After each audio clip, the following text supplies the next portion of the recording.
Pagi hari ini merupakan kelanjutan dari pembahasan pertemuan-pertemuan sebelumnya, yaitu pandangan Muhammadiyah terhadap kelompok lain, kelompok di luar Muhammadiyah, yang intinya Muhammadiyah menjalin ta'awun dan ukhuwah dengan kelompok manapun, sesama anak bangsa, sesama umat Islam, untuk bersama-sama membangun kebaikan, menegakkan amal soleh. Intinya seperti itu.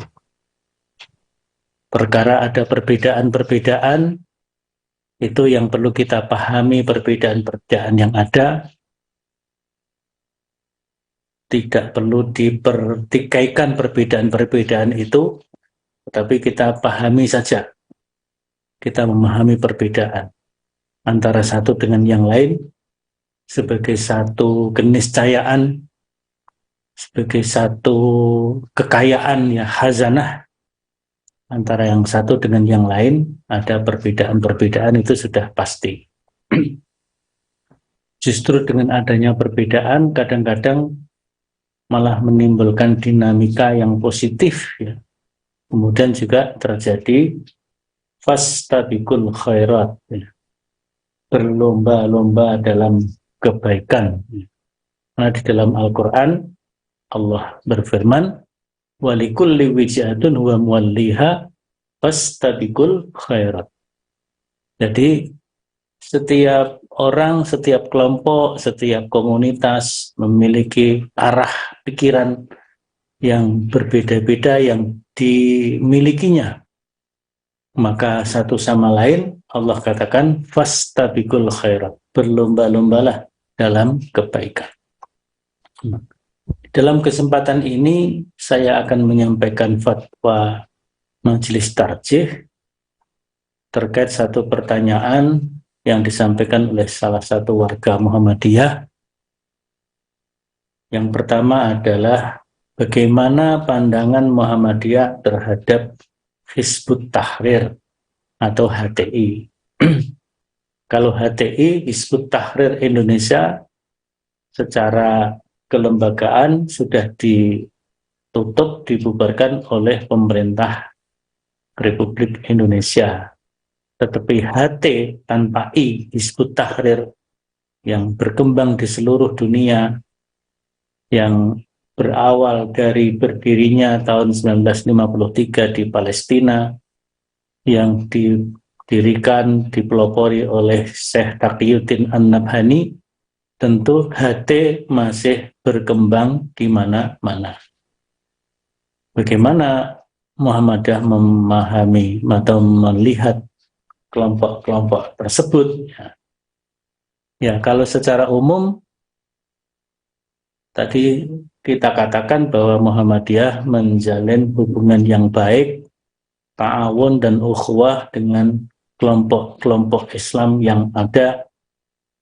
Apalagi kalau kelompok-kelompok itu tidak menunjukkan pemikiran dan pemahaman yang dipandang sebagai pandangan yang menyimpang dalam persoalan akidah atau persoalan ibadah, ya.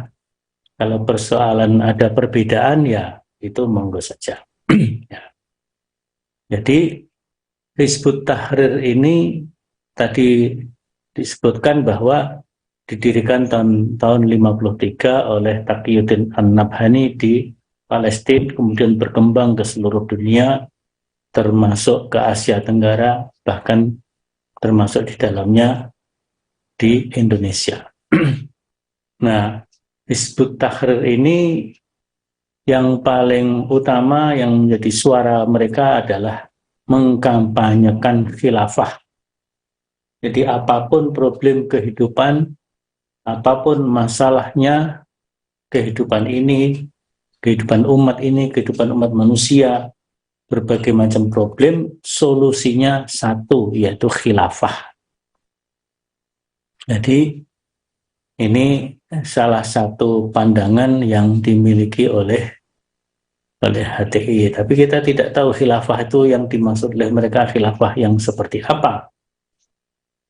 Karena kalau di dalam Al-Quran, dan ini juga menjadi pandangan Muhammadiyah seperti kita baca dalam tafsir At-Tanwir misalnya ya, memang manusia itu diciptakan oleh Allah sebagai seorang khalifah di muka bumi, maka karena sebagai seorang khalifah berarti dia memiliki tugas menegakkan kekhilafahan. Allah mengatakan, wa idz qala rabbuka lil malaikati inni ja'ilun fil ardi khalifah. Nah, kalau kekhalifahan dalam arti seperti dalam surat Al-Baqarah ayat 30 ini jelas ya, semua umat manusia ini diciptakan oleh Allah, punya tugas dalam hubungannya dengan Allah Ta'ala, punya tugas ibadah. Wa ma khalaqtul jinna wal insa illa liya'budun. Tapi dalam konteks kepada sesama manusia, kepada alam semesta, manusia diciptakan oleh Allah, inni ja'ilun fil ardi khalifah. Allah menciptakan manusia sebagai khalifah. Khalifah di sini artinya ya pemimpin, tapi juga diartikan khalifah sebagai pengganti kepemimpinan. Karena pemimpin yang mengatur alam semesta ini pada hakikatnya adalah Allah Ta'ala.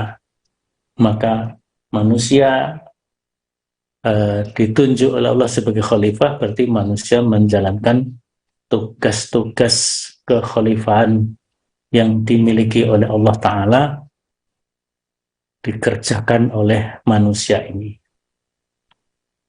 Nah, tugas kekhalifahan itu apa? Nah, tugas kekhalifahan di dalam ayat-ayat Al-Quran disebutkan ya, dalam surat Hud ayat 61, surat An-Nur dan lain-lainnya ya, disebutkan bahwa khalifah itu mengatur, menjaga dan memakmurkan bumi, sehingga manusia di muka bumi ini tugasnya bagaimana melestarikan bumi ini, mengatur, menata sehingga bumi ini indah, bumi ini nyaman untuk ditempati, dan bumi ini lestari, bumi ini sehat dan seterusnya. Jadi wasta'marakum fiha, membangun kemakmuran, menegakkan kemakmuran di dalamnya. Nah, itu khalifah secara umum yang menjadi tugas manusia, tidak hanya dalam konteks politik saja.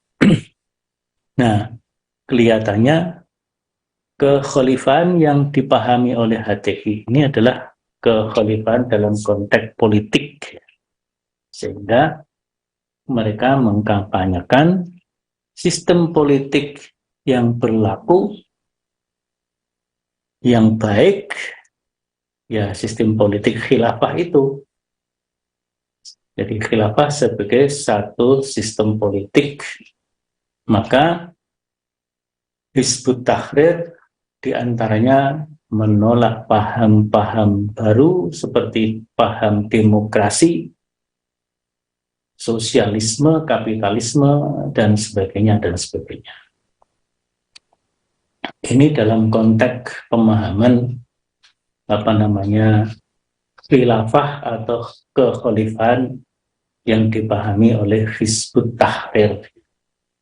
Nah, kalau kita memahami sebagaimana Al-Quran tadi, inni ja'ilun bil ardi khalifah, nah, nanti di dalam surat Hud ayat 61, surat Nur ayat 55 dan seterusnya ya, bahwa tugas kekhalifahan itu adalah membangun peradaban di muka bumi ini dengan peradaban yang membawa berkah, maslahat bagi kehidupan umat manusia khususnya dan kehidupan makhluk-makhluk Allah di muka bumi ini, sehingga bumi selalu seimbang, bumi selalu lestari, dan bumi memberikan berkahnya, sebagaimana juga sabda Allah di dalam apa namanya, surat Al-A'raf ya, walau anna ahlal qura amanu wattaqau la fatahna alaihim barakatim minas sama wal ard.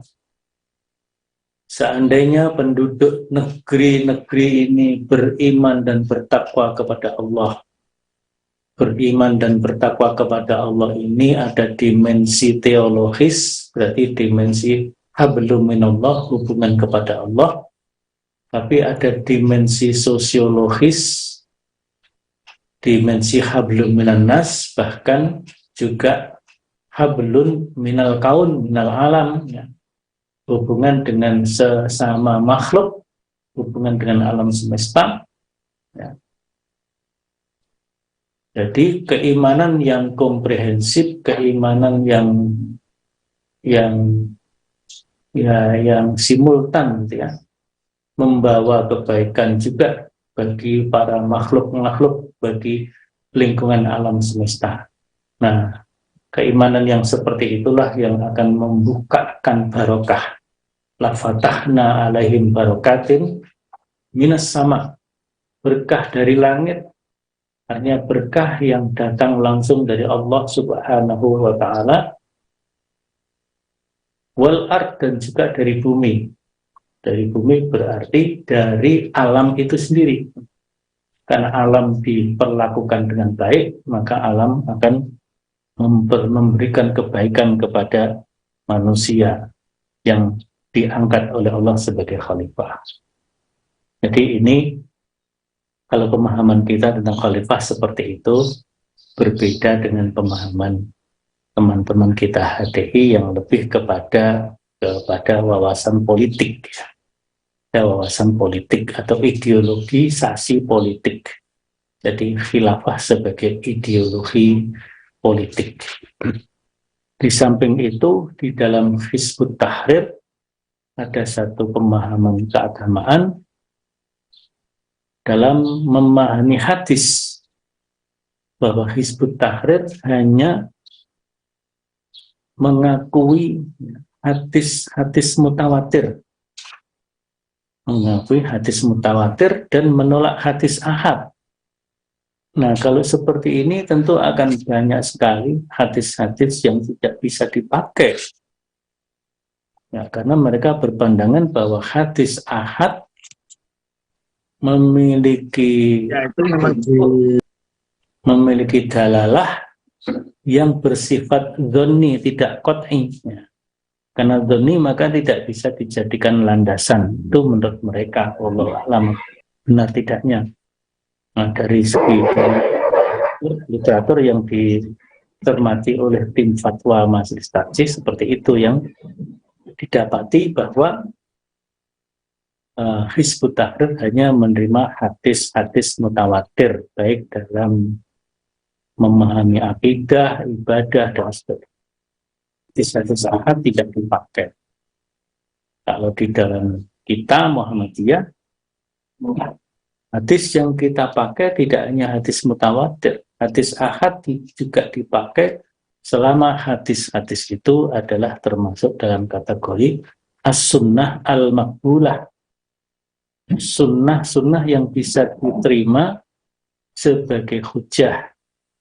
Kalau kualitasnya, yang pertama tentu adalah hadis-hadis sahih. Turun sedikit hadis-hadis hasan, atau sebelum hasan namanya, kalau istilahnya Imam At-Tirmidzi, hadisun hasanun sahihun atau sahihun hasan, sahih hasan. Berarti kalau dalam ilmu hadis disebut hadis sahih li ghairih. Jadi sahih, turun dikit sahih li ghairih atau hasan sahih, turun lagi hasan, turun lagi adalah hasan li ghairih, dan turun lagi dhaif. Nah, hadis dhaif ini ada kalanya hadis dhaif, tapi hadis itu makbul. Jadi apabila hadis dhaif itu memiliki jalur yang banyak, satu sama lain saling menguatkan, tidak bertentangan dengan hadis atau dalil yang lebih kuat, maka hadis itu bisa diterima sebagai hujjah. Sebagai contoh adalah kalau kita sholat Idul Fitri, Idul Adha, ada takbir tambahan, takbir zawaid setelah takbiratul ikhram di rakaat pertama, dan setelah takbir intikal bangun dari sujud untuk rakaat kedua. Nah, rakaat pertama 7 kali takbir, rakaat kedua 5 kali takbir. Itu hadisnya kualitasnya adalah dhaif, tetapi jalur-jalur periwayatannya cukup banyak, satu sama lain saling menguatkan dan tidak ada pertentangan di antaranya, dan juga tidak bertentangan dengan dalil yang lebih kuat, sehingga itu disepakati bisa dipakai. Maka majelis tarjih keluarga Muhammadiyah kalau sholat id juga ada takbir zawaid 7 dan 5 di samping, seperti juga saudara-saudara kita yang lain. Nah, kalau pandangan Hizbut Tahrir dipakai, maka sholat idnya seperti sholat subuh, tidak ada takbir zawaid, karena hadisnya itu tidak hanya sekedar hadis ahad, sudah ahad dhaif lagi, kan tidak dipakai mestinya. Ini prinsipnya, ada yang berbeda dalam penggunaan hadis di antara Muhammadiyah dengan Hizbut Tahrir. Ada perbedaan di dalam menerima hadis. Seperti kemarin kalau dengan Syiah ya, juga ada perbedaan, bahkan perbedaannya lebih kepada pertentangan ya, tanakut. Karena Syiah hanya menerima hadis-hadis yang diriwayatkan oleh Ahlul Bait menurut mereka. Sehingga hadis-hadis mutawatir, hadis-hadis sahih Bukhari Muslim banyak tidak diterima oleh mereka karena tidak lewat jalur Ahlul Bait. Nah, tentu akan terjadi banyak pertentangan di situ ya, Muhammadiyah dengan Syiah. Tapi kalau dengan Hizbut Tahrir ini ya mungkin pertentangan tidak terlalu mencolok, tapi ada perbedaan yang mendasar dalam menerima hadis. Nah, pandangan yang lain misalnya sebagaimana ditelusur oleh tim fatwa Majelis Tarjih bahwa Hizbut Tahrir menolak tasawuf. Jadi ajaran tasawuf dalam bentuk apapun itu ditolak. Jadi tasawuf dianggap sebagai ajaran yang tidak berasal dari Islam. Tidak berasal dari Islam berarti dianggap bid'ah. Sehingga tidak bisa diterima tasawuf. Kalau Muhammadiyah kan tidak seperti itu, meskipun Muhammadiyah tidak menggunakan istilah tasawuf ya, tapi tasawuf dalam arti penguatan spiritual, ya, pensucian jiwa, pensucian hati, tazkiyatun nafas.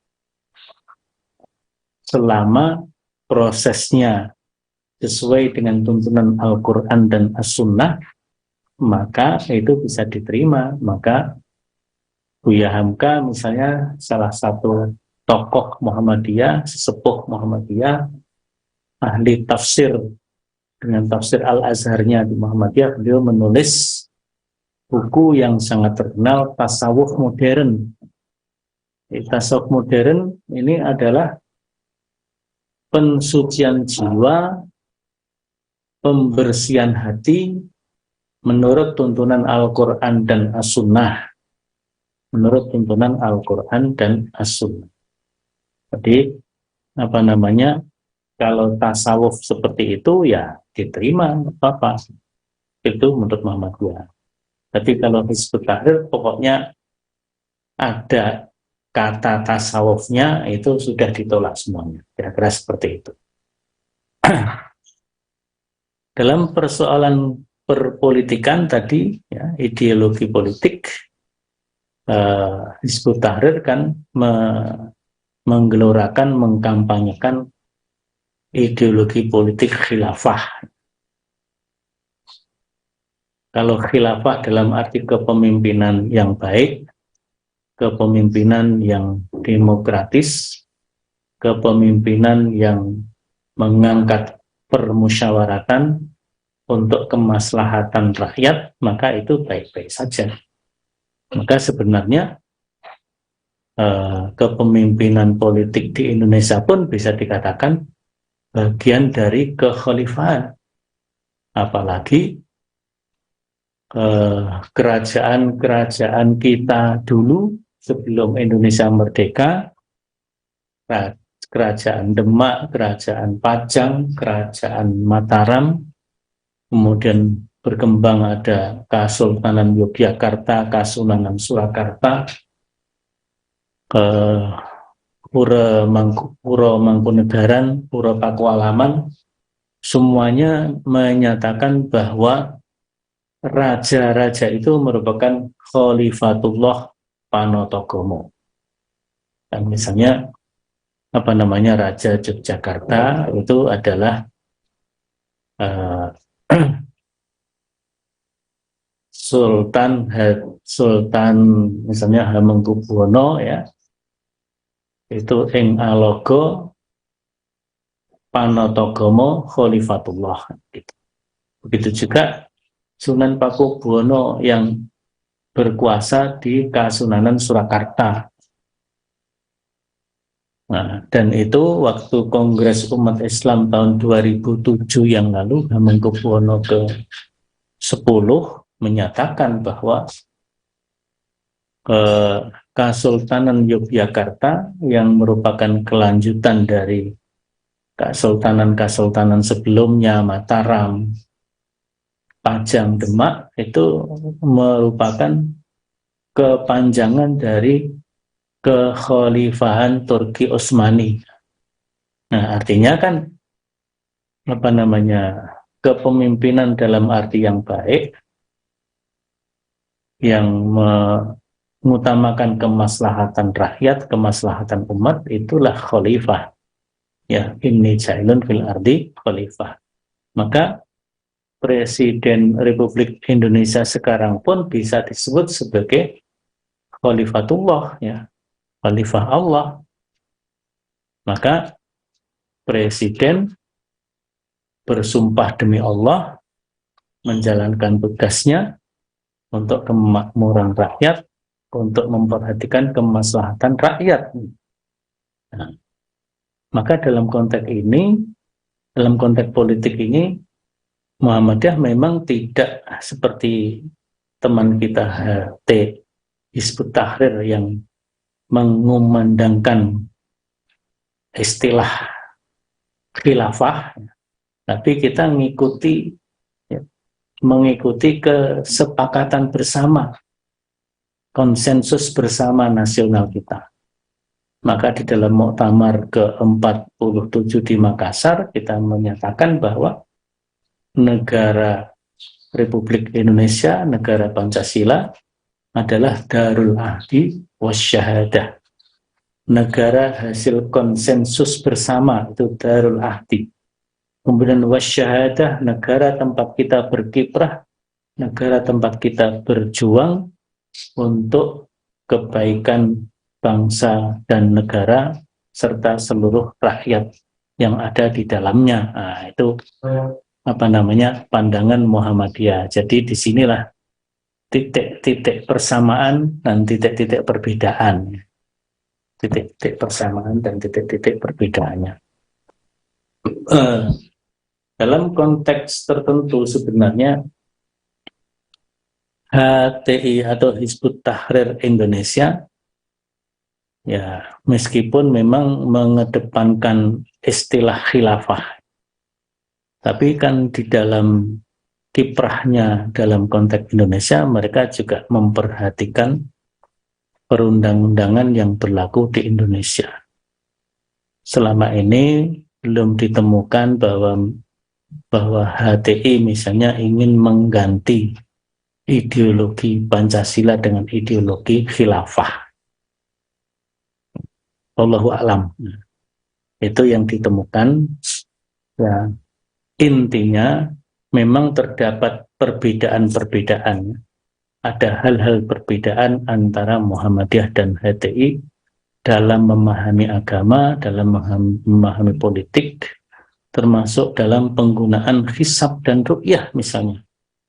Kalau Muhammadiyah dalam menentukan perhitungan tahun, memasuki bulan baru, memasuki Ramadan, memasuki Idul Fitri, Idul Adha dan sebagainya, menggunakan hisab hakiki dengan kriteria wujudul hilal misalnya.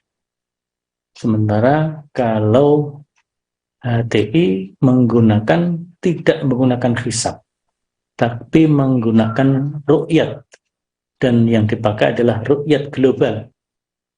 Ru'yat global artinya apabila di muka bumi ada satu tempat yang berhasil melakukan ru'yat, otomatis diberlakukan ke seluruh dunia dan seluruh dunia menjadi bulan baru.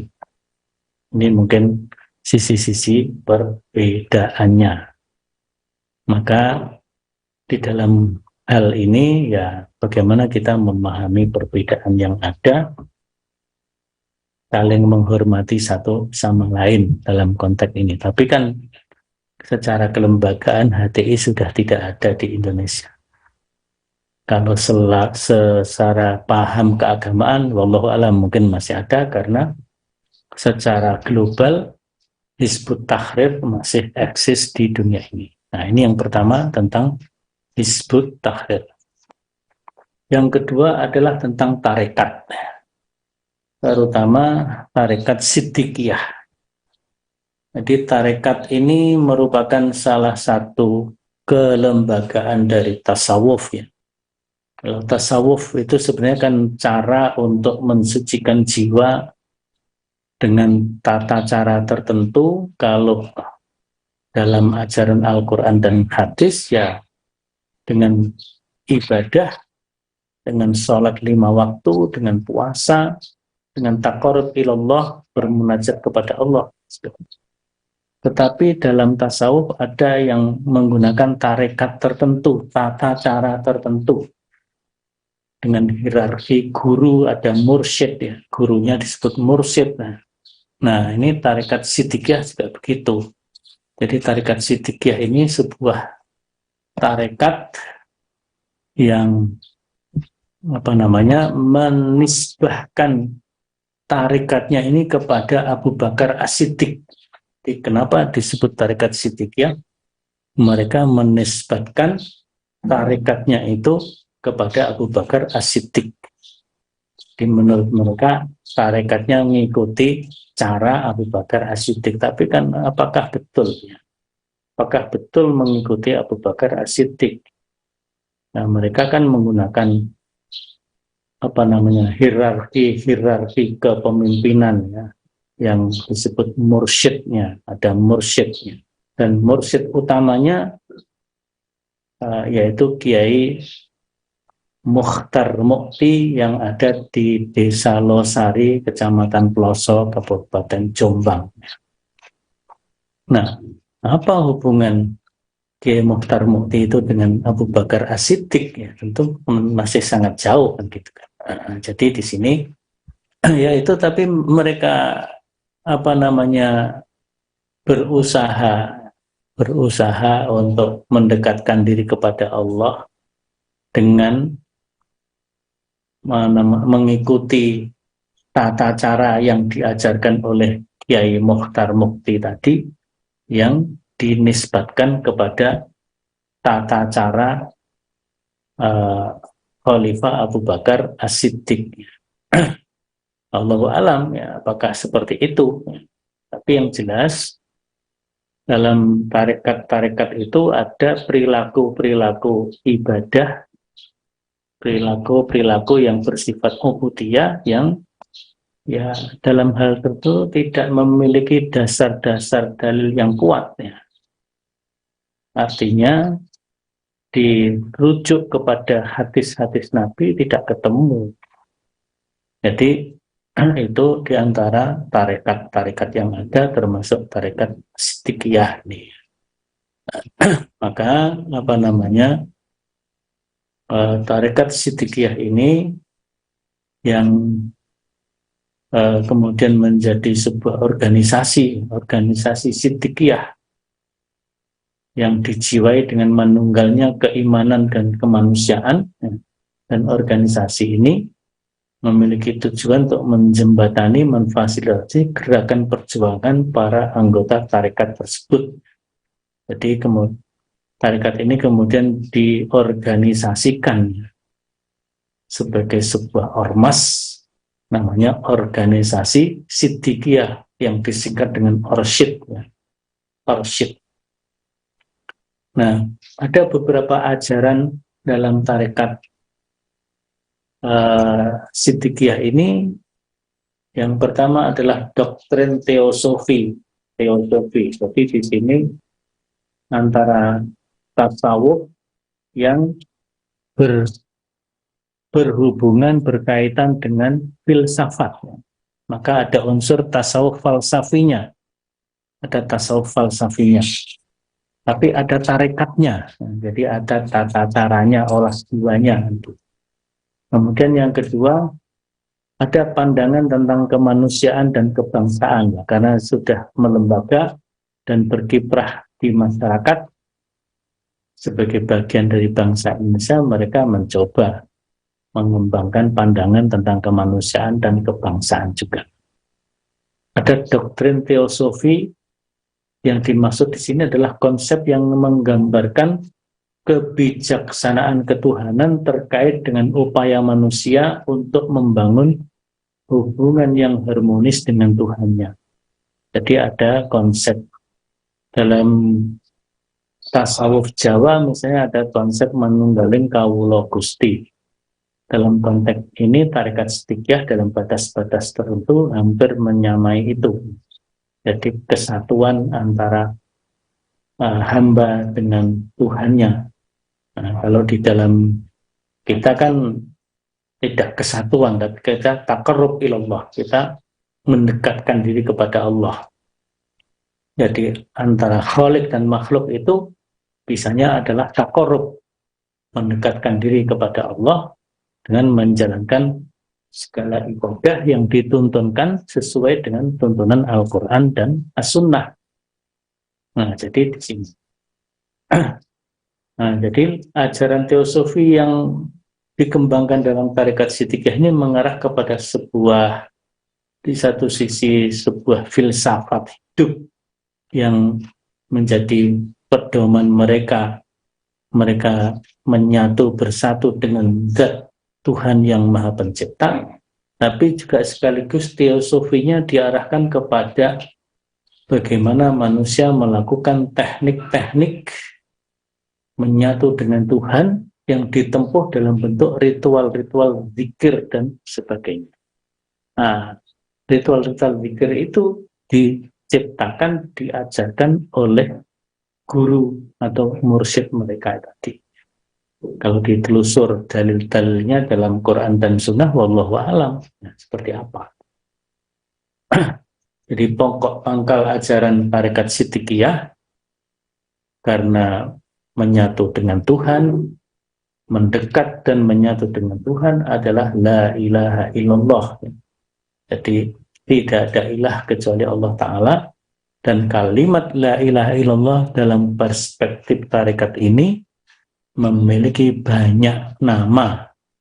Antara lain, kalimat la ilaha illallah atau kalimat tauhid itu disebut sebagai al-urwatul wusqa, tali yang kuat, tali yang kuat. Maka orang supaya kuat hubungannya dengan Tuhannya, kesatuan dengan Tuhannya, ya tahlilnya harus kuat, ya tahlil terus. Nah, tahlilnya seperti apa? Wallahu a'lam. Kalau tahlil yang diajarkan oleh Nabi kan kita mengucap la ilaha illallah, kemudian kita buktikan dalam ibadah kita, akidah kita, dan akhlak kita. Kalimat la ilaha illallah dalam pandangan tarekat Siddiqiyah disebutkan jumlah hurufnya ada 12.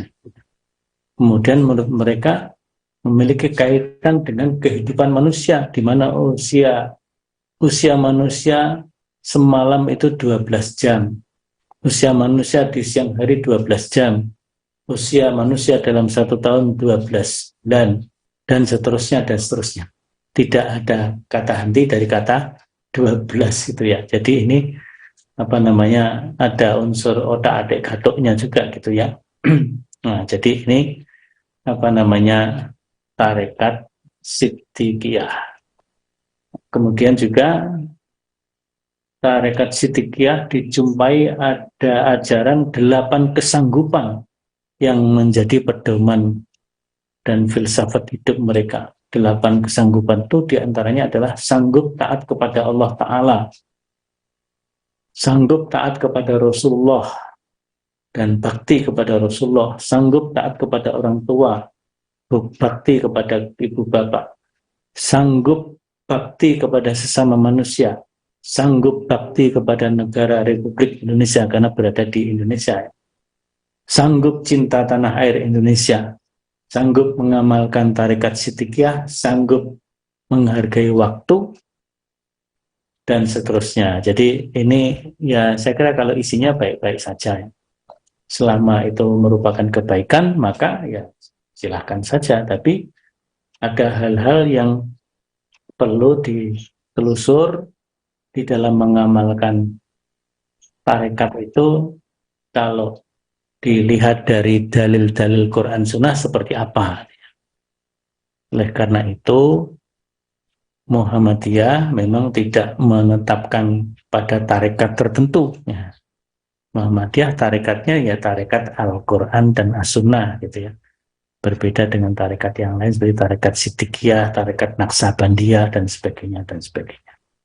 Nah, inilah pandangan ya, pandangan Muhammadiyah terhadap kelompok yang lain. Nah, dalam hal-hal yang berbeda, kita menghormati perbedaan-perbedaan yang dimiliki. Dalam hal-hal yang bisa sama, kita bisa bekerja bersama-sama dalam rangka kebaikan bersama, kebaikan umat Islam bersama, dan kebaikan sesama bangsa Indonesia. Selama kelompok-kelompok itu tidak menunjukkan pemahaman, keyakinan, akidah yang menyimpang jauh dari Al-Quran dan As-Sunnah. Mudah-mudahan kelompok-kelompok lain yang tadi disebutkan tidak termasuk dalam kategori yang memiliki akidah yang menyimpang nih, sehingga kita bisa bertawun. Kalaupun ada kelompok yang dipandang memiliki pemahaman yang menyimpang, ya tugas kita adalah tawasau bil haq wa tawasau bis sabr, memberikan nasihat, pengarahan, bimbingan yang baik dengan sabar. Diterima alhamdulillah, tidak diterima tugas kita hanya menyampaikan. Wa ma 'alaika illal balagul mubin. Wa ma 'alaina illal balagul mubin. Innama anta mudzakir lasta 'alaihim bimusaitir. Saya kira itu yang dapat saya sampaikan di dalam kesempatan kali ini. Mudah-mudahan ada manfaatnya, dan itulah tata cara Muhammadiyah memandang kepada kelompok dan paham yang lainnya. Di satu sisi kita menghormati perbedaan, di sisi lain kita menjalin ukhuwah. Kalau ada hal-hal yang dipandang agak menyimpang atau kurang tepat, kita menyampaikan nasihat, bimbingan yang baik dan penuh dengan kesabaran, seperti dalam surat Al-Asri, wa tawasau bil haq wa tawasau bis sabr. Saya kira demikian. Saya kembalikan kepada Pak. Mungkin ada beberapa pertanyaan, monggo silakan. Ya, terima kasih Dr. Samsul telah menyampaikan materi di pagi hari ini tentang pandangan Muhammadiyah terhadap kelompok lain, yaitu yang pertama HTI dan yang kedua adalah Tarekat Siddiqiyah. Baik Bapak-Bapak, Ibu-Ibu, monggo yang akan menanyakan atau memperjelas pertanyaan bisa disampaikan di kolom chat atau bisa juga residen masih ada waktu kurang lebih 15 menit. Nah, ini di kolom chat baru ada satu ini, Ustaz, dari Pak Soleh ini. Ya. Ini mohon dijelaskan, Ustaz, makna dari atau arti dari ikhtilafu ummati rahmah. Perbedaan umatku merupakan sebuah rahmat tersebut. Ya, ada sebuah kitab ya, saya lupa judulnya itu. Ya kalau nggak salah ikhtilaf rahmah atau apa gitu judulnya kitab. Di dalam kitab itu disebutkan bahwa ikhtilafu ummati rahmatun wa azabun. Jadi perbedaan umatku bisa menjadikan rahmat, tapi juga bisa menjadi azab. Nah, di sini kan. Jadi tidak hanya sekedar ikhtilafu ummati rahmah, tapi ikhtilafu ummati rahmatun wa azabun. Nah, maka di sini bagaimana menyikapi sebuah perbedaan. Kalau perbedaan itu perbedaan dalam arti bukan pertentangan, ya misalnya di dalam mengamalkan ibadah itu ada beberapa perbedaan yang memang masing-masing punya dasar dalil, masing-masing pernah diamalkan oleh Nabi, masing-masing pernah diajarkan oleh Nabi. Misalnya ya, Nabi mengajarkan doa dalam sholat itu, doa iftitah. Doa iftitah itu kan tidak hanya satu. Nabi mengajarkan yang pertama doa iftitah itu diajarkan apa, wajjahtu wajhiya lillazi fataras samawati wal ardo hanifan musliman wa ma ana minal musyrikin inna sholati wa nusuki wa mahyaya wa mati lillahi rabbil alamin la syarika lahu wa bidzalika umirtu wa ana minal muslimin Allahumma antal maliku la ilaha illa anta, dan seterusnya ya. Sangat panjang ini doa iftitah yang pertama diajarkan oleh Nabi sebelum Nabi hijrah ke Madinah. Tapi kebanyakan orang yang membaca wajah tu itu hanya sebagian, jadi malah belum komplit itu ya. Nah, kemudian ketika Nabi hijrah ke Madinah mengajarkan Allahumma ba'id baini wa baina khotoyaya kama ba'atta bainal masyriqi sampai Allah mengsil khotoyaya bilma, dan doa iftitah ini diriwayatkan oleh imam hadis Bukhari, Muslim, dan imam-imam yang lain, sehingga di satu sisi secara historis ini lebih belakangan, artinya sesudah hijrah. Artinya sesudah hijrah bisa jadi Nabi memperbaiki dan menyempurnakan ajaran tentang doa iftitah yang mungkin lebih apa ya, lebih ringan ya. Allahumma ba'id baini itu kan permintaan kepada Allah agar dijauhkan dari kesalahan, sebagaimana dijauhkannya timur dan barat, dan seterusnya akan begitu. Dibersihkan, nakini minal khotoya, Allah mensil, dicuci, dan seterusnya ya. Permohonan kepada Allah. Tapi kalau wajah itu kan seperti sumpah. Wajah wajhiya lillazi fataras samawati wal ardo hanifan musliman wa ma ana minal musyrikin. Itu seperti sumpah. Itu konsekuensinya berat. Nah, maka doa yang diajarkan oleh Nabi untuk menyempurnakan, memperbaiki dengan doa yang lebih ringan konsekuensinya, permohonan kepada Allah. Nah, jadi itu Allahumma ba'id. Kemudian di samping itu Nabi juga mengajarkan doa-doa iftitah yang pendek-pendek. Allahu Akbar kabira walhamdulillah katsira wa subhanallah bukrata wa asila. Meskipun ini bukan diajarkan langsung oleh Nabi. Jadi ada seorang sahabat ketika sholat dalam iftitahnya membaca Allahu Akbar kabira walhamdulillahi katsira subhanallah bukrata wa asila. Ini iftitah sangat pendek. Ketika itu setelah selesai sholat, siapa yang membaca ini tadi? Saya ya Rasulullah. Mengenai Rasulullah mendiamkan, kemudian mengatakan karena doa itu terbuka pintu langit, nah, sehingga doa-doa kita semuanya seperti tanpa pembatas. Nah, akhirnya banyak sahabat yang kemudian doa iftitahnya dengan Allahu Akbar kabiro, karena di satu sisi pendek, di sisi lain efeknya membuka pintu langit. Nah, itu doa iftitah yang ketiga. Ada doa iftitah yang lain lagi. Subhanakallahumma wa bihamdika wa tabarakasmuka wa ta'ala jadduka wa la ilaha ghairuka. Nah, artinya ini kan berbagai macam doa berbeda satu sama lain, tapi itu semua diajarkan. Maka jangan dipertentangkan ya. Kadang-kadang pakai ini, pakai itu dan seterusnya. Nah, itu salah satu yang ikhtilafu ummati rahmah. Ya. Mengucap salam dalam salat ada yang sampai wa rahmatullah, ada sampai wa barakatuh. Nah, itu semuanya juga ada dasar dalilnya, tidak usah dipertentangkan. Maka saling melengkapi jadilah rahmat. Nah, gitu.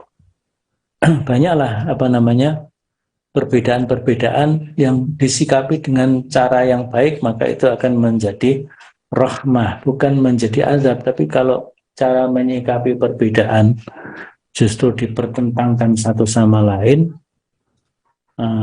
maka itu terjadi ikhtilafu ummati azabun. Jadi ini jangan sampai perbedaan di antara umatku menjadi azab. Jadi bagaimana perbedaan menjadi rahmah, menjadi rahmah. Kenapa? Karena dengan perbedaan yang ada justru bisa melahirkan semangat untuk mencari ilmu yang benar.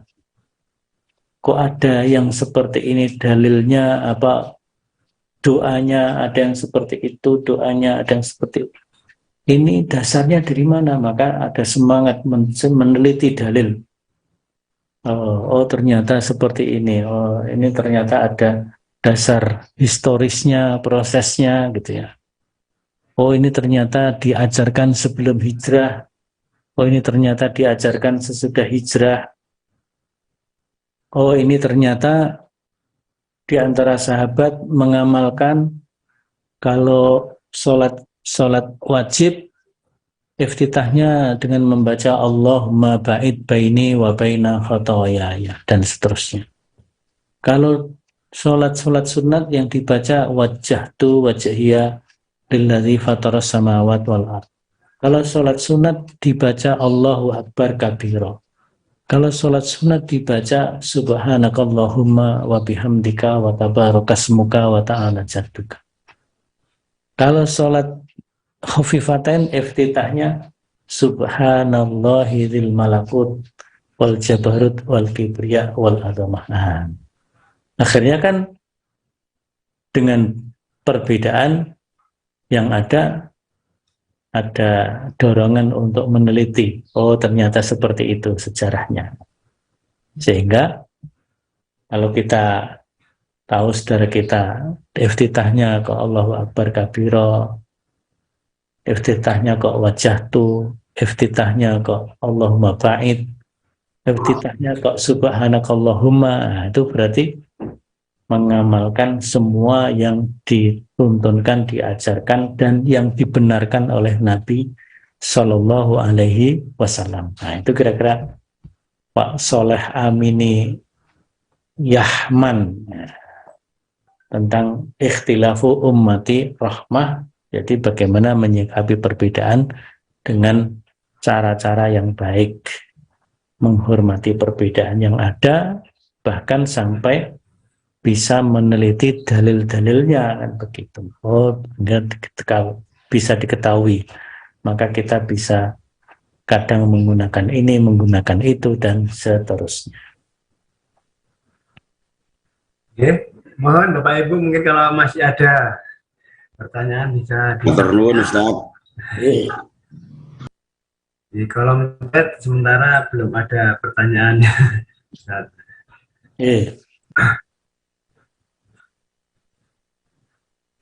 Sudah tidak ada Ustaz, sebenarnya mungkin sudah paham semuanya. Ya. Atau mungkin saya tanya Ustaz. Monggo, silakan.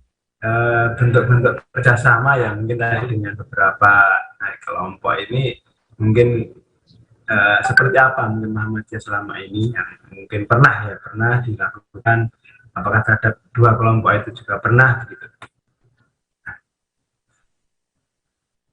Ya, apa namanya, misalnya Muhammadiyah dengan saudara kita Nahdlatul Ulama, ya. Antara Muhammadiyah dan Nahdlatul Ulama tentu banyak persamaannya, tapi juga ada perbedaan-perbedaannya, ya. Misalnya dalam masalah menetapkan tanggal tahun baru hijrah, ya, atau tanggal bulan hijrah, ya. Kalau Nahdlatul Ulama harus menggunakan ru'yah, atau paling tidak adalah hisab imkanur ru'yah, gitu ya. Kalau Muhammadiyah pakai hisab hakiki, itu ya sudah, apa namanya, kalau bisa disatukan bagus, kalau nggak bisa ya sudah, saling menghormati satu sama lain, hasilnya bisa sama, hasilnya bisa berbeda. Tetapi dalam konteks tertentu terjadi kerjasama, ta'awun, ya. Ta'awun antara Muhammadiyah dan Nahdlatul Ulama, seperti kemarin kita saksikan, saling berkunjung, saling silaturahim, ya. PBNU di bawah pimpinan Kiai Yahya Stakuf, ya, berkunjung ke kantor pimpinan pusat Muhammadiyah di Jakarta, kemudian diterimalah Kiai Yahya Stakuf dan beberapa jajaran PBNU, diterima oleh Pak Prof. Haidar Nasir dan Prof. Abdul Mukti dengan jajaran pimpinan pusat Muhammadiyah. Kemudian terjadi kerjasama, misalnya kerjasama antara lazismu dan lazisnu, ya, lazismu dan lazisnu, misalnya di dalam menangani korban kemarin Semeru itu, ya, korban Semeru itu. Sana terjadi kerjasama antara komunitas-komunitas Nahdlatul Ulama dan komunitas-komunitas Muhammadiyah, tanpa membedakan ini itu, pokoknya semuanya ditolong, semuanya dibantu. Nah, disitulah terasa ukhuwahnya, ya. Terasa terjadinya ta'awun yang bagus antara kelompok yang satu dengan kelompok yang lain. Jadi prinsipnya, kalau prinsip Muhammadiyah dalam memandang kelompok lain itu seperti itu. Jadi maka fatwa-fatwa yang terkait dengan akidah yang kemarin sudah saya sampaikan di pertemuan mungkin Selasa yang sebelum kemarin, ya, terkait dengan Ahmadiyah itu, ya. Nah, Muhammadiyah tidak menfatwakan khusus terhadap Ahmadiyah, tetapi Muhammadiyah menyampaikan fatwa tentang hukum orang yang mengakui adanya Nabi sesudah Nabi Muhammad. Jadi ini tidak menyinggung ini kelompok apa, nggak disinggung. Pokoknya kalau ada sekelompok umat Islam kok memiliki keyakinan adanya Nabi sesudah Nabi Muhammad, maka apa yang dilakukan? Yang pertama, memberikan nasihat, memberikan pemberitahuan berdasarkan dalil-dalil Al-Quran dan hadis bahwa Nabi akhir zaman, Khatamul Anbiya wal Mursalin, itu adalah Nabi Muhammad Sallallahu Alaihi Wasallam. Dia disampaikan harus kembali kepada ajaran yang benar sebagaimana petunjuk Quran, surat Al-Anbiya, kemudian juga petunjuk hadis, misalnya hadis Nabi yang menyatakan nanti di akhir zaman akan banyak pembohong-pembohong yang mengaku dirinya sebagai Nabi. Ya, kadzabuna yaz'umuna annahum nabiyyun. Itu hadis Nabi begitu. Wa ana khatamun nabi la nabiyya ba'di. Sementara aku Rasulullah adalah penutup para nabi yang tidak ada nabi sesudahku. Nah, jadi harus disampaikan. Kita menyampaikan nasihat seperti itu. Kalau sudah kita sampaikan nasihat, tetapi mereka tetap tidak menerima, mereka tetap berpegang kepada pendiriannya, mereka mengatakan ada nabi, nabi siapa sesudah Nabi Muhammad, maka keyakinan seperti itu, keyakinan yang menyimpang dari rukun iman, dan keyakinan yang menyimpang, berbeda, bertentangan dengan rukun iman adalah termasuk kategori kafir. Nah, jadi seperti itu, tapi tidak mengkafirkan kelompok ini, kelompok itu, tidak. Yang dikafirkan adalah keyakinannya. Yang dikafirkan adalah pemahamannya.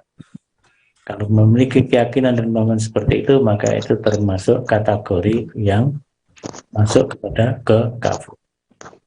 Jadi itu sikap secara umum Muhammadiyah di dalam menghadapi kelompok yang lain, sifatnya ta'awun, tausiah, tawasatul haq, dan fastabiqul khairat. Saya kira demikian yang dapat kami sampaikan. Mudah-mudahan kajian pagi ini bermanfaat bagi kita semuanya dalam rangka kita hidup berdampingan sebagai sesama umat Islam dan sebagai sesama anak bangsa Indonesia tercinta. Terima kasih. Nasrul minallah wa fathun qarib wa basyiril mu'minin. Wassalamualaikum warahmatullahi wabarakatuh. Waalaikumsalam warahmatullahi wabarakatuh. Materi yang disampaikan oleh Dr. Samsul berkaitan dengan kelompok lain, yaitu HTI dan Thoreka Sudiyah. Baik, mengakhiri agenda kajian online tadi ini, kita akhiri bersama dengan bacaan hamdalah. Alhamdulillahirabbil alamin. Ustaz Samsul. Matur nuwun Ustaz Samsul. Recording stopped.